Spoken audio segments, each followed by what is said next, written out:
¿sí? Un futbolista patea el balón.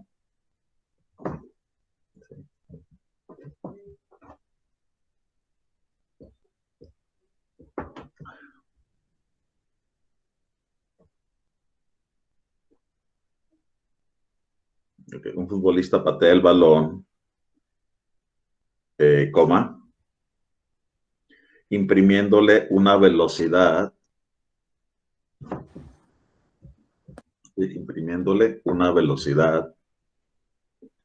de 12 metros sobre segundo.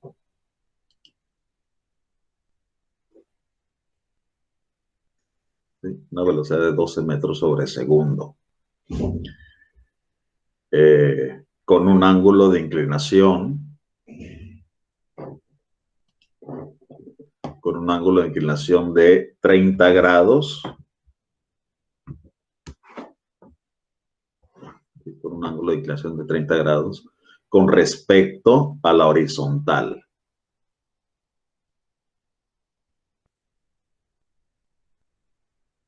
Sí, con respecto a la horizontal. Punto y seguido, calcular, inciso A, la altura máxima que alcanzó. La altura máxima que alcanzó. Inciso B,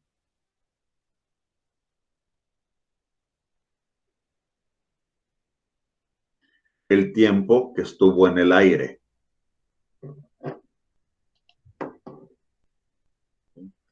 El tiempo que estuvo en el aire. E inciso C, su alcance horizontal. Su alcance horizontal.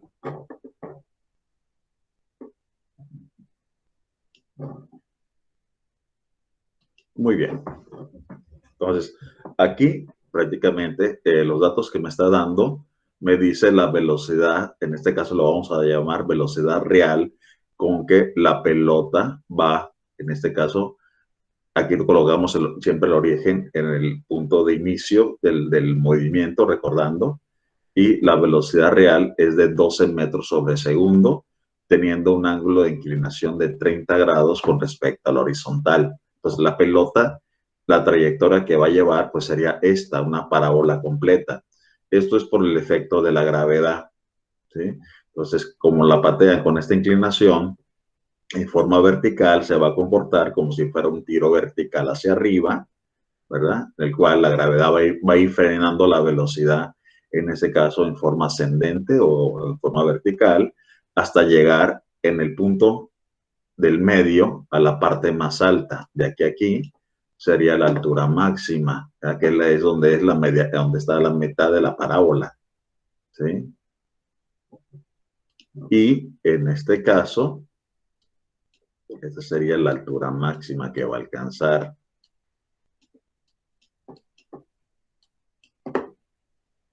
Sí, es una de las incógnitas que me está preguntando de aquí hasta aquí, ¿qué altura tuvo? Muy bien. Entonces, esa sería la altura máxima que va a alcanzar. Y enseguida, conforme va bajando, la misma gravedad le va aumentando. Eso viéndolo desde el punto de vista vertical, que va a comportarse como si fuera un movimiento acelerado hacia arriba, como tiro vertical hacia arriba, y cuando va hacia abajo, si bien partiéndolo en dos, acá de este lado sería en caída libre. Independientemente de los modelos matemáticos que tenemos aquí, es para calcular valores instantáneos. Sí, ahorita lo vamos a checar. Ese es el comportamiento en vertical.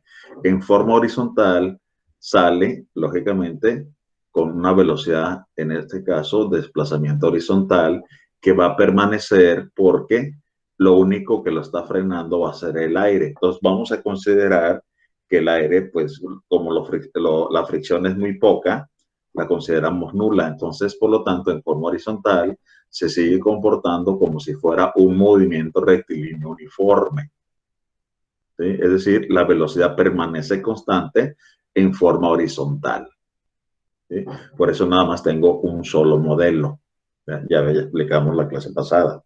Muy bien. Y sí, continuamos exactamente igual. Entonces, antes de comenzar, aquí me está dando la velocidad, pero en la trayectoria curva, con una inclinación. Lo que vamos a hacer es, vamos a descomponer esta velocidad para saber cómo se está moviendo en X y cómo se está moviendo en Y. ¿Sí? Es decir, este vector, viéndolo desde el punto de vista matemático, lo voy a descomponer, ¿ya?, en dos partes, una en X y una en Y. Entonces, aquí está el eje cartesiano, nada más lo coloqué, lo puse aquí abajo para no tener todo encimado. Y lo que hacemos es lo siguiente, para dibujarlo. Tenemos aquí el vector, que es la velocidad real de 12 metros sobre segundo, y el ángulo de inclinación son 30 grados. ¿Sí? Entonces vamos a tirar paralela del final de este vector, que es la punta. Tiramos paralelas una al eje Y y una al eje X. ¿Sí? Y vamos a dibujar vectores. Los vectores son para indicar hacia dónde se está dirigiendo, ¿verdad? En ese caso, lo que es la velocidad, o sea, porque es una magnitud vectorial. Tiene que indicar el valor, su dirección y su sentido. Entonces, eso, representándolo gráficamente, es una flecha. Entonces, en referencia a la componente en X, va a ser del origen a donde cortó. En este caso, la paralela al eje Y, ¿sí? Trazamos una flecha que es un vector y esa va a ser la componente en X de la velocidad real. Enseguida, del origen a donde cortó el eje Y, ¿verdad? En este caso, esta flecha me va a representar la velocidad en Y, ¿ya?, que va a tener el cuerpo, ¿sí?, que es lo que tengo aquí. Entonces, esto se conoce matemáticamente como descomposición de vectores. ¿Sí? Se observan enseguida que se forman dos triángulos. Tengo aquí el ángulo, en este caso, del de abajo. Por lo tanto, por eso trabajo con el triángulo que se formó aquí abajo. Aquí lo tengo aparte. La velocidad real es de 12 metros sobre segundo y la componente en X queda de este lado, de abajo, con un ángulo de 30 grados de separación. Como la distancia que hay de aquí, del final de la componente en X, es vectorial, es la misma que la componente en Y, que de aquí a aquí, este vector lo paso para acá y formo un triángulo rectángulo, como pueden observar, en el cual, recordando cuando vieron matemáticas, cuando trabajaron con triángulos rectángulos, tengo la hipotenusa, que es la velocidad real, y tengo un ángulo conocido, ¿ya? Los lados, que son los catetos, son los desconocidos, que sería la componente en X y la componente en Y. Entonces, aquí usamos fórmulas trigonométricas para poder obtener los valores de los catetos, que es lo que me interesa, ¿ya?, para saber cómo se está moviendo en X y cómo se está moviendo en Y. Muy bien. Por ejemplo, para trabajar en X, en este caso, para sacar la componente o este lado es el adyacente al ángulo conocido. Por lo tanto, empleamos la función coseno. Sabemos que el coseno es igual a cateto adyacente entre hipotenusa. Para nosotros, ¿no?, el cateto adyacente es la componente en X, como podemos observar aquí, y la hipotenusa es la velocidad real, que es esta de aquí. Entonces sería, coseno es cateto opuesto entre hipotenusa, que sería Bx entre Br. Pero nosotros queremos conocer Bx, que es la velocidad en X, o la componente en X de la velocidad real. Por lo tanto, aquí que está dividiendo, que la hipotenusa pasa al otro lado multiplicando, quedándome que la componente en X va a ser igual a la hipotenusa, que es la velocidad real por el coseno del ángulo. Sustituyendo los valores, entonces la velocidad con que se va a mover horizontalmente va a ser igual a la velocidad que lleva real, que son 12 metros sobre segundo, por el coseno del ángulo de inclinación, que son 30 grados. Esto me indica que la velocidad en forma horizontal, si lo trabajáramos nada más en esa dimensión, es de 10.392 metros sobre segundo. ¿Sí? Enseguida vamos a determinar la otra velocidad, que es decir, cómo se mueve en forma vertical, en este caso va hacia arriba. ¿ya? Volviendo al triángulo rectángulo, ya determiné el valor de este cateto. Me falta este, que es el que quiero conocer, el de la componente en Y. Como es el opuesto al ángulo conocido, pues empleamos la función seno, ¿ya? Que es cateto opuesto entre hipotenusa, que es lo que tengo a continuación, ¿verdad? Seno del ángulo es cateto opuesto entre hipotenusa. Sustituyéndolo con nuestra nomenclatura, el seno del ángulo va a ser, el cateto opuesto es la velocidad en Y entre la hipotenusa, que es la velocidad real. Entonces, despejando aquí de nuestra ecuación, queremos conocer el valor de la velocidad en Y. ¿Ya? Entonces, aquí se está dividiendo, pasa multiplicando. Por lo tanto, la componente en Y de la velocidad va a ser igual a la velocidad real por el seno del ángulo. Observe que nada más cambió la función. Entonces, va a quedar, la componente en Y va a ser la velocidad real, son 12 metros sobre segundo, por el seno de 30 grados. ¿Sí? Multiplicándolo, nos queda que la velocidad con que va a partir en forma vertical es de 6 metros sobre segundo. En este caso, por lógica, que como va hacia arriba es positivo, tomando en cuenta que aquí colocamos nuestro origen del eje cartesiano. ¿Sí? Aquí, observen, ¿no? Aquí no estoy resolviendo el problema, nada más estoy descomponiendo la velocidad real en dos partes, en X y en Y. Por eso trabajamos en dos dimensiones, ¿verdad? Que es la horizontal y la vertical. Entonces, en forma horizontal, nuevamente reiterando, se comporta como un movimiento acelerado, que es tiro vertical hacia arriba y caída libre hacia abajo. Y en forma horizontal, como si fuera un movimiento rectilíneo uniforme. Muy bien, ahora sí, voy a calcular la altura máxima que alcanzó. ¿Sí? Para calcular la altura máxima, nuevamente reiterándoles, se comporta como si fuera un tiro vertical hacia arriba. Por eso dibujé aquí la cuestión de como si se tratara de un movimiento vertical hacia arriba, en el cual tengo que la velocidad inicial en Y, la que vamos a calcular, la componente en Y, son 6 metros sobre segundo. ¿Sí? Serían 6 metros sobre segundo, es la velocidad con que sale hacia arriba. La velocidad, en este caso final, que es donde llega la parte más alta, pues lógicamente en ese punto la velocidad es cero. ¿Sí?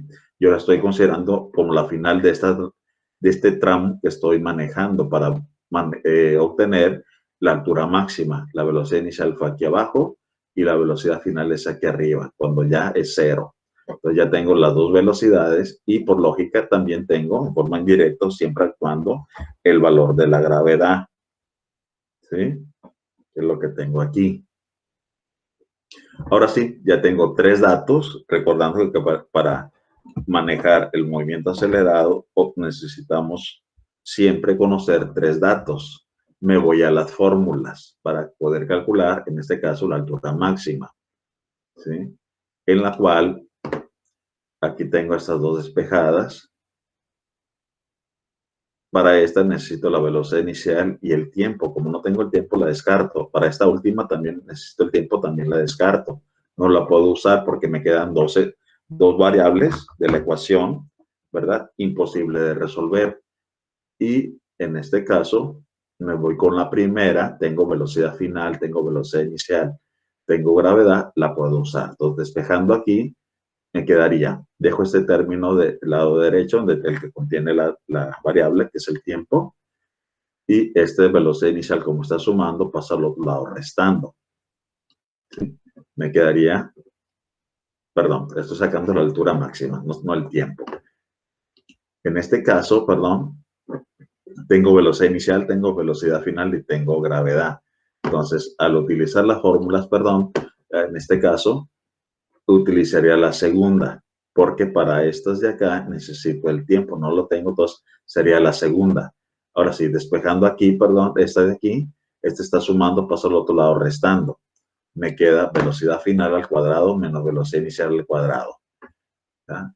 Y enseguida, el 2 y la gravedad, como están multiplicando a la altura, pasan dividiendo las dos, o los dos, ya quedaría así. Entonces, quedándome ya despejada la segunda fórmula, que la altura va a ser igual a la diferencia entre las dos velocidades al cuadrado entre dos veces la gravedad. Sustituyendo los valores, la velocidad final va a ser 0 menos, aquí le pongo paréntesis porque ese sería el signo de la resta entre las dos velocidades. Y la velocidad inicial tengo que elevarla al cuadrado. ¿Sí? Me quedaría 6 al cuadrado son 36. Más por menos queda menos arriba. Y abajo es 2 por la gravedad, que es menos 9.81. Entonces, más por menos queda menos. Menos entre menos queda más. Y es por lógica. Como va para arriba, en este caso la altura va a ser positiva. ¿Sí? Entonces, haciendo la operación me quedaría 6 al cuadrado son 36, dividido entre el producto de 2 por 9.81, que son 19.62. Al sacar la división, me queda menos entre menos, queda más, es 1.834 metros, es la altura máxima que se elevó la pelota. ¿Sí? Entonces, ese es el inciso A. Para el inciso B, me pide calcular el tiempo que tarda en el aire, es decir, el tiempo que sube y luego baja, porque es el tiempo que va a estar volando en el aire, ¿sí? O el tiempo total, de aquí hasta acá. Esto lo puedo calcular de dos formas. En este caso, ¿sí?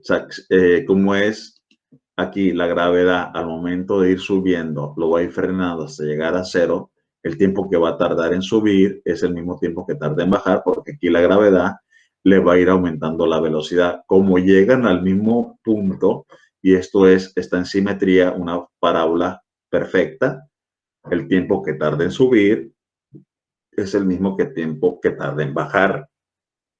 Por lo tanto, me quedaría, para calcular el tiempo en subir, pues tengo las dos velocidades, tengo la gravedad y ya tengo la altura que va a tener o que va a alcanzar. Me voy a las fórmulas, ¿sí? En las cuales aquí tengo el tiempo, necesito velocidad final, tengo velocidad inicial y tengo gravedad, la puedo usar. Esta de aquí que aparece el tiempo, nada más para checar. Tengo la altura, velocidad inicial, tengo gravedad, también la puedo usar. Para esta última, altura, las dos velocidades también la puedo usar. ¿Sí? Puedo usar cualquiera, pero pues la más sencillita para no cansarme, pues sería la primera, en la cual este término lo dejo en el lado derecho, ¿no? Que es el que tiene la variable del tiempo, que es el t. Entonces, la velocidad inicial aquí está sumando, pasa restando. ¿Sí? Entonces sería velocidad final menos velocidad inicial. Enseguida, la gravedad va a estar multiplicando, pasa dividiendo y ya queda solo el tiempo. Entonces sería entre la gravedad. Por lo tanto, el tiempo es igual a velocidad final menos velocidad inicial entre la gravedad. Recordando que todo esto estamos trabajando en forma vertical, por eso le coloco yo la letra Y, ¿sí? Para indicar que son verticales. Entonces, la velocidad final es 0 menos la velocidad inicial, que son 6 metros sobre segundo, dividido entre la gravedad, que es de menos 9.81 metros sobre segundo al cuadrado. Entonces, menos entre menos queda más. El tiempo siempre debe ser positivo. Dividimos 6 entre 9.81, sería 0.611 segundos. Aquí metro con metro se elimina, el segundo con el cuadrado se elimina y te quedan segundos. Regla de la tortilla y te quedan segundos. Entonces, ese es el tiempo que tarda en subir. Pero como nuevamente reiterando, esto es simétrico, el tiempo que tarda en subir es el mismo tiempo que va a tardar en bajar. Por eso aquí el tiempo en el aire, o el tiempo total que va a estar en el aire, va a ser igual a 2 veces el tiempo en subir, o sumando los 2 veces el tiempo en subir. Entonces aquí usé multiplicar por 2. ¿Ya? Entonces sería 2 por 0.611 segundos. Esto me da que el tiempo que estuvo en el aire fue de 1.222 segundos. Fue todo el tiempo que tardó, en este caso, la pelota en despejar y llegar hasta este punto y picar nuevamente. Ese es el tiempo que tuvo en el aire. ¿Sí? Muy bien. ¿Alguna pregunta hasta aquí? No. No. Muy bien. A continuación, como son, hice también otra forma de obtener el tiempo en el aire, ¿sí? En este caso, son fórmulas instantáneas. Entonces, para no confundirlos, ahorita mejor la voy a dejar así, ¿no? Este de aquí es para sacarlo directamente. ¿Ah? El tiempo que tarda en el aire, quedándome una cuadrática, ¿sí? Entonces, este lo voy a dejar mejor así como lo hicimos, que es el más sencillito que este de aquí. Entonces, lo dejamos así. Vamos al inciso C, que en el cual me pide calcular el alcance horizontal, que es de X. Y para sacar el alcance horizontal, como se comporta el movimiento rectilíneo uniforme, el desplazamiento en X va a ser igual a la velocidad en X, que siempre va a ser la misma en cualquier parte de la trayectoria que estemos, ¿verdad? Por el tiempo que tarde en llegar aquí, ¿verdad? A donde va a picar la pelota, que es, pues, lógicamente, el tiempo de subir y bajar, que es el tiempo en el aire, ¿sí? Que es el tiempo es el único factor que comparten las dos dimensiones, porque es la misma pelota. Lo que va a tardar en subir y bajar es el mismo tiempo que va a tardar en llegar de aquí hasta acá. Y por lo tanto, el tiempo es de 1.222 segundos. ¿Ah? Y la velocidad en X, ya la sacamos, fue de 10.392 metros sobre segundo. Que es lo que tenemos aquí. Entonces, me quedaría el desplazamiento o el alcance en X va a ser igual a la velocidad en X, que es constante de 10.392 metros sobre segundo, por el tiempo que estuvo en el aire, que es de 1.222 segundos. Multiplicando, me quedaría que el alcance, es decir, de donde despegó hasta donde en este caso picó la pelota, es de 12.699 metros, ¿verdad? De aquí hasta acá. Entonces, eso es lo que se conoce como alcance, ¿verdad? Horizontal.